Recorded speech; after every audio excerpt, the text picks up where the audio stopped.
अरे ऋषि पाल अम्बावत का यज गूंज नाम जमाने में। कृषक नेता वीर बहादुर ऊंचा काम जमाने में। ऋषि पाल अम्बावत का यज गूंज नाम जमाने में। अरे ऋषि पाल अम्बावत का यज गूंज नाम जमाने में।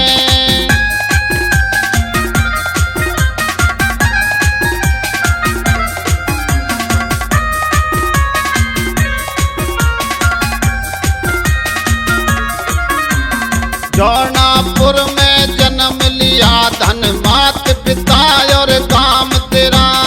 हेमचंद के लाल देश में आज फैल जा नाम तेरा। अरे हेमचंद के लाल देश में आज फैल जा नाम तेरा। अरे रामा देवी माँ तुझको है चारों धाम जमाने में। ऋषि पाल अम्बावत का यज गूंज नाम जमाने में। अरे ऋषि पाल अम्बावत का यज गूंज नाम जमाने में।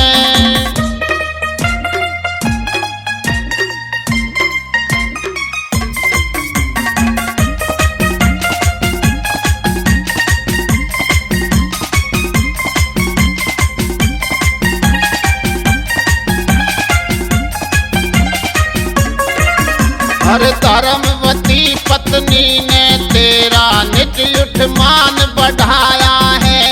3 पुत्र 2 बेटी तेरी जिन पे रहती छाया है। अरे 3 पुत्र 2 बेटी तेरी जिन पे रहती छाया है। निर्धन की सेवा में रहता सुबह शाम जमाने में। ऋषि पाल अम्बावत का यज गूंज नाम जमाने में। और ऋषि पाल अम्बावत का यज गूंज नाम जमाने में।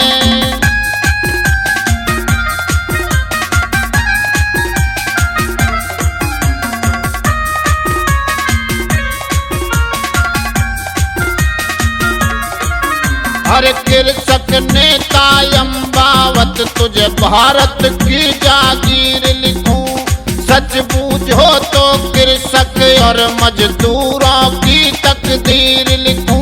हर सच बूझो तो कृषक और मजदूरों की तकदीर लिखूं। कृषक को ना लुटने दूं फैला पैगाम जमाने में। ऋषि पाल अम्बावत का यज गूंज नाम जमाने में। अरे ऋषि पाल अम्बावत का यज गूंज नाम जमाने में।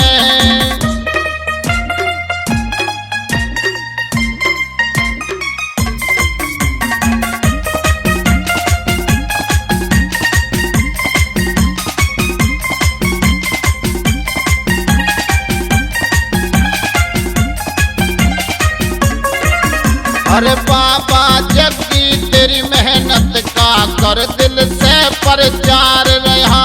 नरेश और रजपाल भगत जी भर दिल में हुंकार रहा। नरेश और रजपाल भगत जी भर दिल में हुंकार रहा।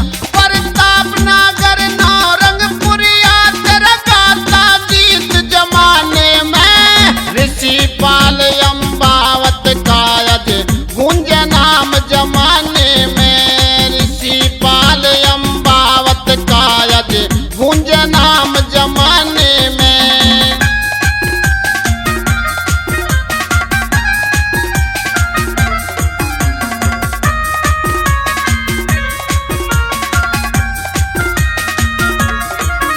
अरे जहाँ भी कृषक पीड़ित है सरकार पे हल्ला बोल दिया।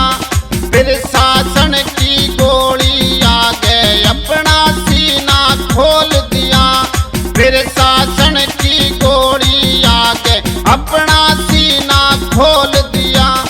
बिरमपाल नागर लिखता तेरी कथा तमाम जमाने में। ऋषि पाल अम्बावत का यज गूंज नाम जमाने